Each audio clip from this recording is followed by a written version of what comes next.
Brujería o sadismo. Bienvenidos a la segunda parte del caso de Sofía Delgado. Bienvenidos a Nictofilia, un podcast paranormal.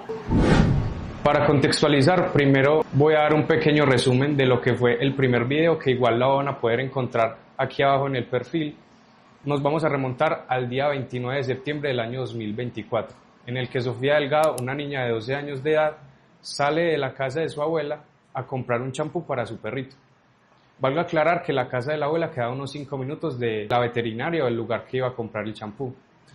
Lastimosamente pasan los minutos, las horas y la menor nunca regresa. Rápidamente la Interpol emite como una alerta amarilla para que toda la comunidad se movilizara para empezar la búsqueda de la niña. Valga aclarar que una de las madres del barrio señaló a un sospechoso.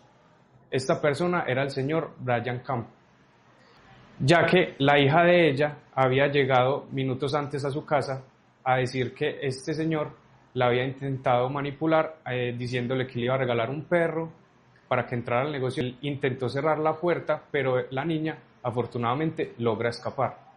Entonces tendría sentido que la última persona en haber visto a la niña Sofía Delgado era justamente el señor Brian Campos. Y esta suposición se reafirmó debido a una grabación de una cámara de seguridad cercana al negocio de Brian. En las investigaciones de la policía se podía ver en los reportes que 10 años antes el señor Brian Campos tenía una condena de 10 años por un presunto abuso sexual a una menor, pero que presuntamente había quedado en libertad por buen comportamiento, además de que la familiar de la niña no presentó cargos frente a él debido a que era una persona cercana a la familia de Brian. Entonces, por falta de pruebas, Brian queda en libertad y justamente la niña implicada también se llamaba Sofía. 18 días después de la desaparición encuentran el cuerpo sin vida de la menor Sofía Delgado en un cañaduzal cercano al pueblo donde ellos vivían. El principal sospechoso evidentemente seguía siendo el señor Brian.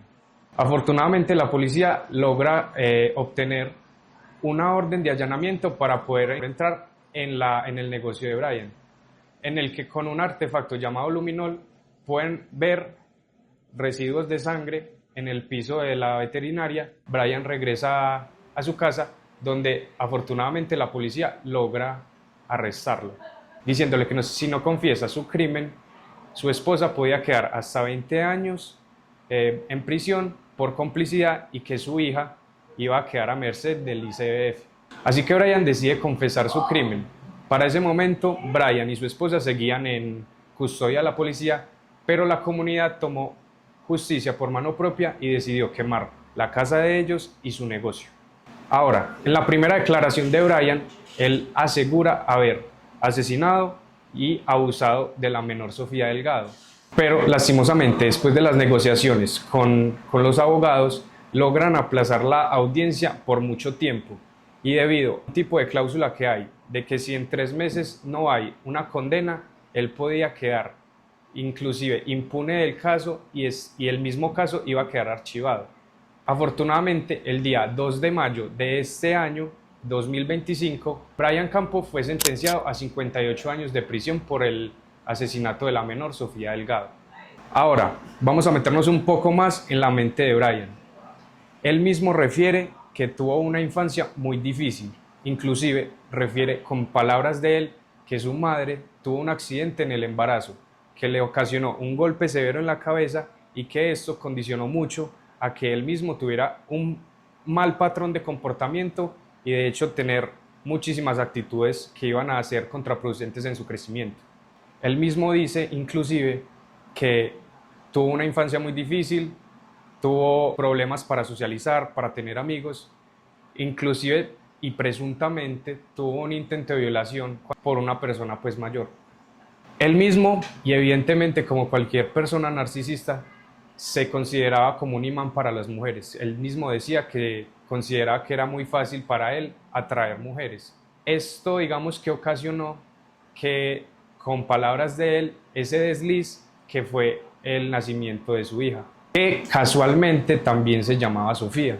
Al principio de su paternidad, digamos, él negó por completo que esa era su hija. Inclusive el primer año de nacimiento de ella, él no estuvo presente en ningún momento, pero ya después él se dedicó ya a vivir con la esposa y con su hija.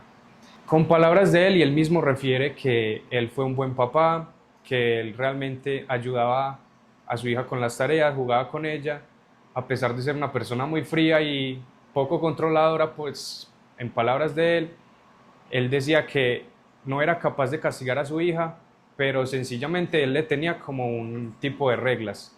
Estas reglas, a mi punto de vista, no sé qué opinen ustedes, eran muy extrañas, ya que le tenía por completo prohibido caminar por su casa, pues en ropa interior, y que nunca por nada del mundo la vieran llorar porque él no quería que vieran a su hija como una persona débil. Ahora vámonos a entrar por completo en los hechos. El 29 de septiembre del 2024, Brian se encontraba abriendo su negocio, a eso de las 10 de la mañana. Él mismo refiere que ese día estaba muy tranquilo, realmente no había mucho movimiento, entonces a eso de las 2 de la tarde él decide ir a sentarse como a las aceras, pues así como de al frente de su negocio, como a ver la gente pasar. Él mismo empieza a ver personas y una muchacha en particular es la primera que le llama como la atención. Una niña más o menos de unos 20 años de edad, y él mismo, con palabras de él, dice que él empezó como a fantasear con hacerle daño, con asesinarla y con cómo él iba a disfrutar de hacerle eso a esa niña. Eso se queda solo en pensamientos, afortunadamente. ¿Qué pasó después? ¿Recuerdan la niña que les mencioné al principio? No la primera Sofía, sino la hija de la señora que señaló a Brian. Él intentó cerrar la puerta, pero la niña afortunadamente logra escapar. Después de eso, a eso de las 2:30 de la tarde, Brian sale de la vivienda para entrar al letrero de su local, chocándose de frente con Sofía Delgado. Intenta hablar con ella, pero lamentablemente fue muy amable y le dice que le va a regalar un perrito, y esta vez sí logra cerrar la puerta, golpeando a Sofía en la cabeza con un cucharón metálico, dejándola inconsciente, pero según él respirando. Brian refiere que se asusta y sale de la tienda y va a almorzar con su familia. Para poder salir de nuevo de su casa, le dice a su esposa que va a llevar su moto donde el mecánico, pero evidentemente regresa a su tienda de mascotas. Ahora, él llega a la veterinaria y encuentra el cuerpo sin vida de Sofía, lo que presuntamente nos descarta una posibilidad de que él haya abusado de la menor. Entonces, él coge el cuerpo de Sofía y lo envuelve en un bulto de cuido para mascotas y, como les dije, lo desecha, por así decirlo, en un cañaduzal cercano. Para los que no sepan qué es un cañaduzal, es sencillamente un sembrado de caña. Ahora lo que todos queremos saber es por qué lo hizo. Brian Campo, con sus propias palabras, refiere haber tenido una ex como loca, muy controladora, que él asegura que le hizo brujería.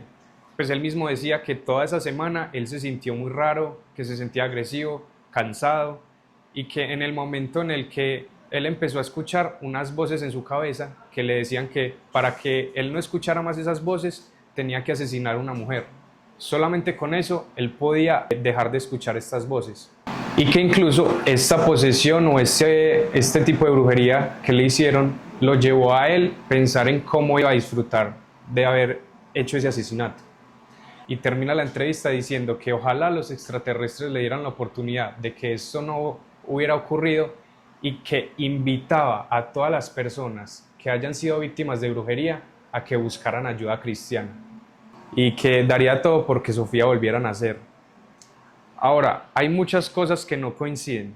¿Por qué en las primeras declaraciones de Brian se muestra tan frío y sin ningún arrepentimiento, y luego de la asesoría de los abogados muestra o intenta mostrar una parte más humana y más empática, buscando qué?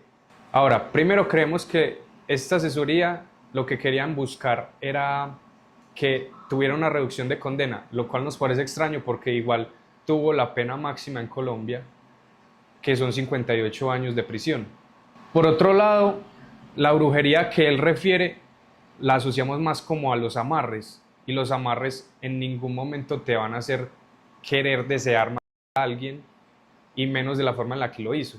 La tercera, ¿creen de verdad que Sofía dejó de respirar por ese golpe o que presuntamente Brian sí abusó de ella y luego la asfixió de alguna manera? Algo muy importante es que él niega rotundamente haber abusado de ella, lo cual puede sonar un poco irónico después de él haber tenido una condena específicamente por haber abusado de una menor. Pero ahora, hay una frase muy característica entre los abogados y se las voy a leer textualmente. Dice que si el asesino confiesa su crimen, le cree cuando me dice que no fue el arma que usó. Entonces, ¿para qué mentiría Brian? ¿Qué opinan ustedes? Déjenlo saber en los comentarios.